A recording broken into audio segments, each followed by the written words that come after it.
बोलो आचार्य गुरु वर्धमान सागर जी महाराज की।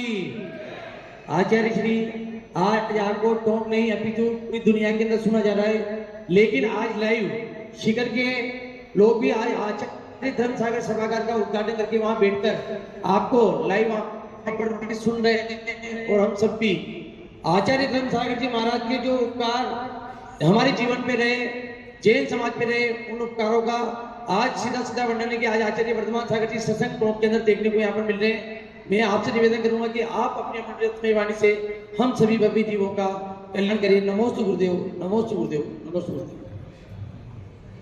त्वयि सति परमात्मन् मादृशान् ओ मुग्धान् कथम तनुवशत्वान् बुद्धिके शान्यजेयम् सुगतमगधरं वागधीशं शिवं वा दीप्तभवमभिवन्दे भासुरं श्रीजिनं वा। देवादिदेव 1008 श्री आदिनाथ भगवान की जय। 20वीं सदी के प्रथमाचार्य चारित्र चक्रवर्ती आचार्य श्री शांति सागर जी महाराज की जय। परम पूज्य आचार्य श्री वीर सागर जी महाराज की जय।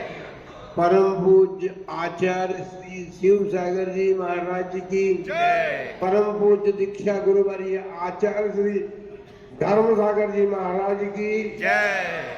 परम पूज्य आचार्य श्री अजित सागर जी महाराज की जय। परम पूज्य शिक्षा गुरुवर्य आचार्य कल्पश्री सागर जी महाराज की जय। श्रीमद जैन धर्म की जय। गुरु वर्धमान सागर जी महाराज की जय।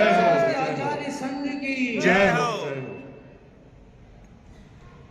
बंधुओं,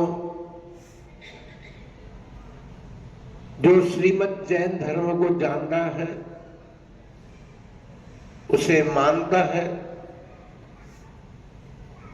उसे ग्रहण करता है, वह अपने जीवन में सुख शांति और समृद्धि तो प्राप्त करता ही है, लेकिन परम पूज्य आचार्य श्री गुरुदेव धर्म सागर जी महाराज के समान धर्म अभिवृद्धि, धर्म समृद्धि को भी प्राप्त होता है।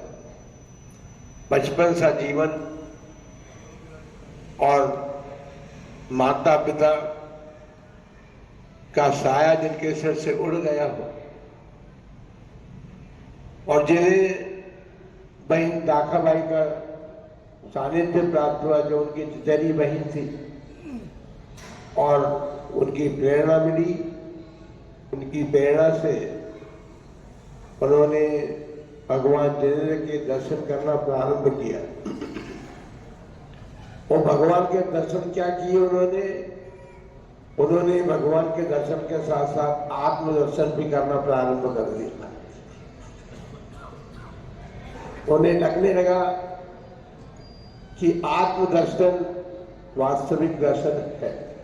जैन धर्म यही कहता है कि भगवान के दर्शन तो करो, लेकिन उसके साथ साथ अपने आत्मा का दर्शन भी करो, क्योंकि अनादिकाल से आत्मा कर्म से बंधी हुई है। उस बंधन को तोड़ना है, और उस बंधन को तोड़ने के लिए एकमात्र संयम धारण करना, दीक्षा धारण करना ही एक मार्ग है। उन्होंने आगम की इस बात को भली भांति समझा, जाना, और जान करके उन्होंने अपनाया अपने जीवन में, और जीवन में अपना करके उन्होंने अपने मनुष्य जन्म का, वर्तमान जो मनुष्य जन्म था, उसको सार्थकता प्राप्त करने का परम पुरुषार्थ किया। केवल पुरुषार्थ ही नहीं किया, उस पुरुषार्थ में सफलता भी प्राप्त उन्होंने की। आज सीकर नगर में उनके नाम पर जो सभागार बना है, उसका लोकार्पण हो रहा है, हो चुका है लोकार्पण। तो बंधुओं, ये जहाँ सभागार बना है, वो सीकर नगर का या पार्श्वनाथ मंदिर जो है, उसका जो एक पार्श्वनाथ भवन था, जिसे गंग की नशिया भी कहा जाता था, उसी नशिया में आचार्य श्री धर्मसागर जी महाराज ने लगभग 4 माह तक निवास किया बिना चातुर्मास के। ग्रीष्म काल चल रहा था। उस ग्रीष्म काल में भी वे दिन के 3 बजे आहार पर उठते थे और आहार करते थे, लेकिन आहार में क्या करना चाहिए ये वो अच्छी तरह जानते थे। जीवन भर उन्होंने यही किया। उन्होंने अनेक प्रकार का तपस्या, बहुत उपवास तो उन्होंने नहीं किए, लेकिन भोजन के संबंध में उनकी धारणा थी कि भोजन शरीर को पुष्ट करता है, आत्मा को पुष्ट नहीं करता है।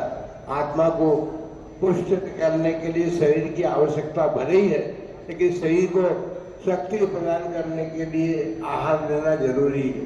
इसलिए आहार तो प्राय लिया करते थे वो, पर आहार कैसा लेते थे ये देखने की बात है। जब आहार करने के लिए जाते तो देखते कि श्रावक की थाली में जो परोसा है वो आज बहुत थोड़ा है। थाली पूरी भरी हुई नहीं थी। सामग्री जो रखी थी उस पर हाथ घुमा करके बताते थे कि बस आज इतना ही लेना, और उतना ही लेकर के उन्होंने अपने जीवन में जो संतोष प्राप्त किया था, उस संतोष का उन्होंने पूरा लाभ उठाया और उस संतोषी जीवन से उन्होंने उतना सा आहार लेकर के भी अपने जीवन में संतोष प्राप्त किया। बंधुओं, संतोषी व्यक्ति बहुत कम मिलते हैं, और मिलते भी हैं तो आचार्य श्री धर्मसागर जी महाराज जैसे नहीं मिलते, जिन्होंने अपने जीवन में अनासक्त योगी के समान जिया हो, और उस जीवन को उन्होंने इस प्रकार जिया। जीवन जिया तो सही, लेकिन जीवन इस प्रकार जिया कि कोई जान नहीं सका कि क्या करते हैं। दिल्ली में जब निर्वाण महोत्सव था और निर्वाण महोत्सव के मुख्य आचार्य के रूप में उन्हें आमंत्रित किया गया, वे दिल्ली अवश्य पहुंचे, और दिल्ली में जो भी कार्य होता उसकी मीटिंग में जब चारों संप्रदाय का वो महोत्सव था। अपने जैन समाज में चारों संप्रदाय हैं, उन चारों समुदाय का सम्मिलित महोत्सव था, और जब वहाँ पर सब लोग मीटिंग करके तय करते कि ये कार्य करना है, और आचार्य श्री को ये लगता कि ये कार्य दिगंबर संप्रदाय के और आगम के विरुद्ध है, तो उसको अपने कभी स्वीकृति नहीं देते। निर्भीकता उनके जीवन में बहुत थी, निर्भीक थे वो, और निर्भीकता के कारण ही उनके जीवन में एक ऐसा वातावरण उनको उन्होंने प्रदान किया समाज को कि निर्भीकता ही अपने जीवन का सबसे बड़ा वो है। उन्होंने निर्भयता से सारे आगम की रक्षा के लिए, क्योंकि परम पूज्य चक्रवर्ती आचार्य शांतिसागर जी महाराज की परंपरा के, अक्षुण्ण परंपरा के वे बाल ब्रह्मचारी आचार्य थे, तृतीय आचार्य थे। आश्चर्य इस बात का नहीं है, आश्चर्य इस बात का भी है साथ में कि उनकी अक्षुण्ण परंपरा जो अभी तक चल रही है, सब उसमें बाल ब्रह्मचारी आचार्य हुए हैं। तो आचार्य श्री धर्मसागर जी महाराज तदीय पट्टाधीश थे। आचार्य शिव सागर जी महाराज के बाद में वे उस परंपरा में तदीय पट्ट पर बैठे, और उन्होंने उस परंपरा को, जो शांति सागर जी महाराज की परंपरा, वीर सागर जी महाराज के, वीर सागर जी महाराज से उन्होंने मुख्य दीक्षा प्राप्त की, और आचार्य कल्पश्री चंद्र सागर जी महाराज के साथ में भी वे रहे। उन्होंने उनसे क्षुल्लक दीक्षा प्राप्त की, और जब क्षुल्लक दीक्षा प्राप्ति महाराष्ट्र में, तो गुरु ने मध्य प्रदेश के लिए बिहार किए, उनके साथ साथ बिहार के क्षुल्लक भद्र सागर जी उनका नाम था, और क्षुल्लक भद्र सागर जी उनके साथ साथ चले। जब गजपति 52 गजा में पहुंच करके समाधि हो गई, तो उन्होंने सोचा कि भाई अब क्या करें, कहाँ जाए। एकल विहार तो कर नहीं सकते, तो करना भी नहीं चाहते थे। उन्होंने एकल विहार का तो खंडन हमेशा किया, और उस समय वहां से चले और वीर सागर जी महाराज जयपुर में थे, वहां पहुंच करके उनके चरण का आश्रय लिया और उनके आश्रय लिया। उसके साथ साथ उन्होंने वहां पर रह करके अपने धर्म ध्यान की जो प्रीति थी उसको उन्होंने संघ के सामने भी प्रकट किया और धर्म की प्रीति के कारण ही आचार्य श्री वीर सागर जी महाराज ने उन्हें दीक्षा दी। पहले अलग दीक्षा ली और चातुर्मास समाप्त होते होते उनको मुनि दीक्षा भी प्राप्त हो गई।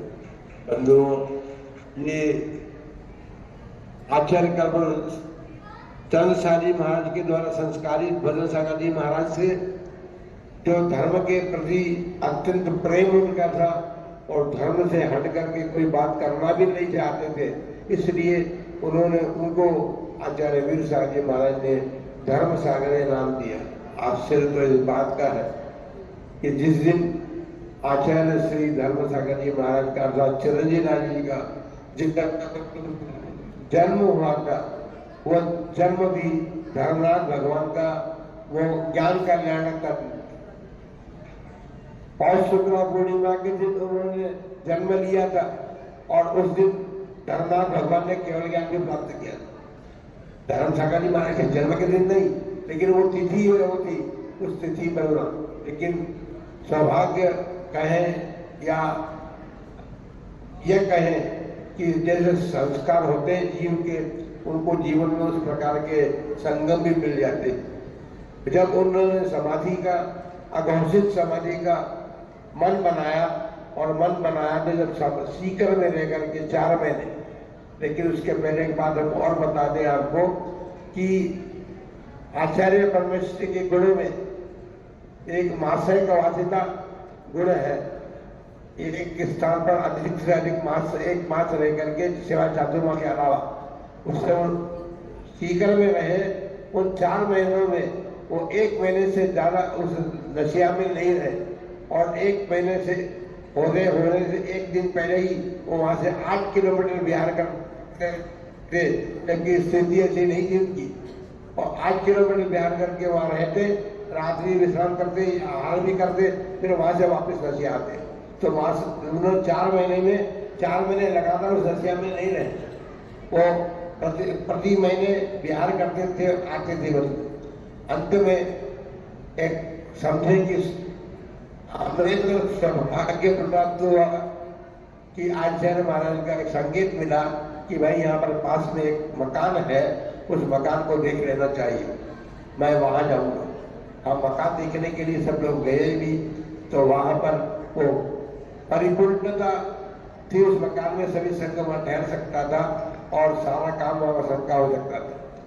ये दुर्भाग्य थोड़ा सा अब है कि सीकर समाज और खास करके उस परिवार का एक दुर्भाग्य समझे कि परंपरा के इतने बड़े आचार्य की समाधि जिनके मकान में हुई हो, उस मकान का अस्तित्व ही समाप्त हो गया, उस मकान को बेच दिया गया और वो बॉम्बे चले गए।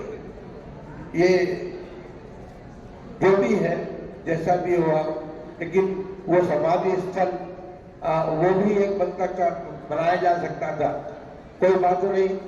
पर अघोषित समाधि और मासिक वासिता गुण का परिपालन करना, ये एक उदाहरण अपने आप में एक ही है और उन्होंने अपने जीवन में उसको पूर्णतः निभाया। और समाधि संरचना की धर्मजन्य शास्त्री भी उसके साक्षी है और वे अभी वर्तमान में सीकर में विद्यमान भी है। धर्मजन्य शास्त्री भी बहुत छोटे से बालक के समान थे, लेकिन उन्होंने आचार्य देव का इतना वात्सल्य प्रेम प्राप्त किया कि आज वे इतने बड़े पेशाचार्य बनकर के बैठे हैं और समाज में उनका एक अस्तित्व बना हुआ है। पर जो आचार्य श्री धर्म सागर जी महाराज ने जो समाधि की है, तो अपने आप में सीकर वासियों का बड़ा भाग्य था कि 4 माह संघ ने वहां पर सीकर में निवास किया और निवास करने के बाद बड़े जो देश के सीकर नगर में हुआ, तो सीकर वासियों का बहुत बड़ा सौभाग्य रहा, लेकिन सीकर वासियों ने अब एक बड़ा सौभाग्य प्राप्त किया है कि जिस नसिया में दंग की नसिया जिसे कहा जाता है, पार्षद भवन के अंतर्गत उन्होंने धर्मसागर सभागार बना करके और आज उसका लोकार्पण कर रहे थे। ये सीकर समाज की बहुत बड़ी खेल होगी। आचार्य महाराज के प्रभु की भक्ति का एक उदाहरण होगा कि उन्होंने उस नदिया को धर्मसागर भवन के नाम से बना करके और आज उसका लोकार्पण कर दिया है। परंतु समाज सब कार्य करती है, लेकिन जब जिनके मन में गुरु भक्ति होती है वो गुरु के लिए कुछ न कुछ अवश्य करते हैं। गुरु भक्ति एक ऐसी वस्तु है जो हमारे जीवन का उत्थान भी करती है। टोक नगर में भी आचार्य श्री का चातुर्मास हुआ है, लेकिन वो 55 वर्ष तो पहले हुआ ना चातुर्मास। 55 वर्ष पहले चातुर्मास संपन्न हुआ और उस चातुर्मास में हम भी साथ में ही थे। गुरुदेव की दीक्षा ही तत्काल भी थी हमारी, तो हम गुरुदेव के साथ ही थे। हमने भी टोक नगर में चातुर्मास उस समय भी किया और उसके बाद जैसा कि जाना जाता है कि चातुर्मास के तत्काल बाद सन 71 में 70 में चातुर्मास और 71 में पंचकर्म प्रतिष्ठा भी यहाँ पर संपन्न हुई थी इसी नसिया की। जिस नसिया में आज आप सब लोग आनंद पूर्वक पूजन करते हैं, भगवान के दर्शन करते हैं। इस नसिया की प्रतिष्ठा जो कि भूगर्भ से प्राप्त प्रतिमाएं थी, वो प्रतिमाएं यथास्थान व्यवस्थित रूप से विराजमान होकर के और इस नसिया मंदिर की भी पंचकर्म प्रतिष्ठा संपन्न हुई थी। हमें ये सौभाग्य जरूर अवश्य प्राप्त हुआ, क्योंकि हमने जब आचार्य श्री का आचार्य पद हुआ और आचार्य पद हुआ उसी दिन उसी क्षण उसी मंच से 11 प्राणियों ने दीक्षा प्राप्त की थी और 11 प्राणियों में हम भी सम्मिलित थे। 6 मुनिराज बने थे जो क्षुल्लक थे पहले, वो भी मुनि बने और आदिकाओं ने दीक्षा ली और क्षुल्लक दीक्षाएं भी हुई। इस प्रकार उसी दिन आचार्य बनते ही उन्होंने चतुर्विद संघ की स्थापना की थी। उसके पहले भी वो दीक्षाएं दे चुके थे, लेकिन उस समय तक उन्होंने चतुर्विद संघ की दीक्षा ली थी, केवल मुनि दीक्षा प्रदान की थी। निर्मल सागर जी महाराज टोक गया है, उन्होंने भी उन्हीं गुरुदेव से दीक्षा प्राप्त की थी। तो इस प्रकार से उन्होंने इस राजस्थान के क्षेत्र में बहुत विहार भी किया और राजस्थान के अंतर्गत उनका मंगल विहार हुआ। वो बुंदेलखंड की यात्रा के लिए गए तो उनके लिए समाज ने कई बार प्रयास किया कि इनको आचार्य बना दे, लेकिन अनासक्त योगी थे, उन्हें कोई लोभ लालच नहीं था पद का। उन्होंने स्पष्ट कह दिया कि हम तो तीर्थ यात्रा के लिए विहार कर रहे हैं और धर्म बढ़ावा के लिए विहार कर रहे हैं, लेकिन हमने आचार्य पद के लिए अलग से विहार नहीं किया। हमारे आचार्य तो शिव सागर जी महाराज जी ही है और वही रहेंगे। हम आचार्य पद ग्रहण करने के लिए अलग विहार नहीं कर रहे हैं। देखिए आज के समय में और उस समय के समय में कितना बड़ा अंतर है। पद की सामने मिल रहा है पर उसे देने के लिए भी तैयार नहीं थे आचार्य श्री धर्मसागर जी महाराज। और जब उनको आचार्य पद होने का समय आया तो उन्होंने उसकी भी मांग की। वो समझते थे, वो बिजोलिया में थे उस समय, और बिजोलिया में आचार्य श्री शिव सागर जी महाराज ने एक व्यक्ति को 3 बार भेजा उनके पास कि भाई ये पंचकर्म जिन 11 प्राणियों ने आपके सम्मुख प्रार्थना की दीक्षा की। तो आचार्य शिव सागर जी महाराज के बड़े शब्द थे कि तब तक तो मैं ठीक हो जाऊंगा और यदि ठीक नहीं हुआ तो धर्म सागर जी महाराज सबको दीक्षा देंगे। देखिए आचार्य शिव सागर जी महाराज के मन में भी ये बात थी कि मेरे पश्चात आज धर्म सागर जी आचार्य बनेंगे इस परंपरा। तो इस प्रकार उन्होंने एक प्रकार से अपना उत्तराधिकारी भी घोषित कर दिया और उन्होंने आचार्य जब उनकी समाधि हो गई तो संघ ने फिर निर्णय विचार करना था कि आप संघ को कौन संभालेगा। तो आचार्य धर्मशाला जी महाराज की बात तो कह चुके थे महाराज शिव सागर जी महाराज, इसलिए उसी समय निर्णय हुआ और उन 11 प्राणी को भी उन्होंने उस आचार्य पद प्राप्त करने के बाद दीक्षा प्रदान की। तो बंधुओं, निष्प्रह और अनासक्त जिनका जीवन होता है उनके पीछे अपने आप वैभव दौड़ता है। संघ का वैभव भी, संघ का वैभव और उस समय बहुत बड़ा संघ था और उसी के आचार्य पद पर प्रतिष्ठित हुए और उन्होंने उसके साथ साथ धर्म की प्रभावना की। धर्म की प्रभावना तो की, लेकिन आत्मा प्रभावना का उनका सवाल पर सबसे बड़ा लक्ष्य जो था वो उनका अंतरंग में बना रहा और उन्होंने समाधि के समय का अवसर आने पर उन्होंने अपनी आत्मा प्रभावना को ध्यान में रखा और किसी प्रकार की भावना नहीं ध्यान में रखी और उन्होंने उस धर्म की बात को, आगम की बात को धारण करते हुए और उन्होंने साधना की है। सीकर समाज भी बड़ी सौभाग्यशाली इसलिए है कि उन आचार्य देव का सीकर में समाधि होना और सीकर वासियों का 37 वर्ष के बाद उस रसिया का धर्म सागर भवन के रूप में सभागार के भवन में परिणत होना और आज उसका लोकार्पण होना, ये बहुत बड़ी बात है। ये सब धर्म के प्रभाव करते हैं।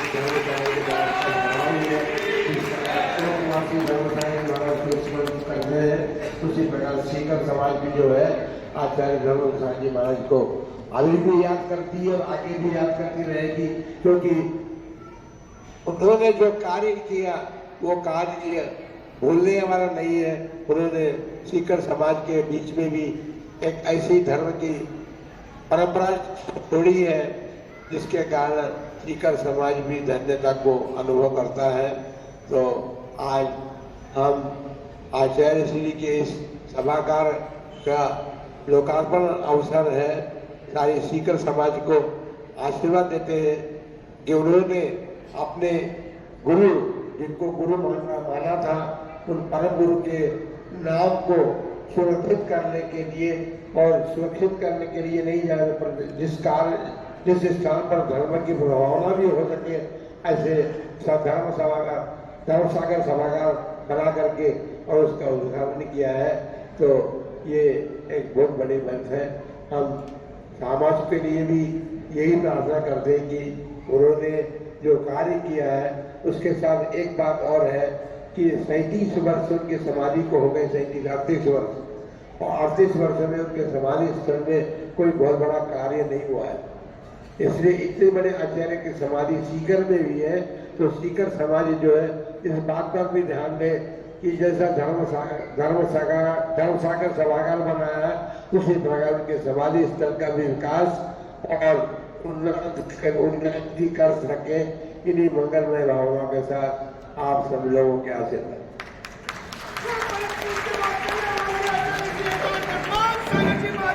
जय हो। जय जय गुरुदेव। शिखर वासियों को भी पूरा आशीर्वाद मिल चुका है। अब आगे में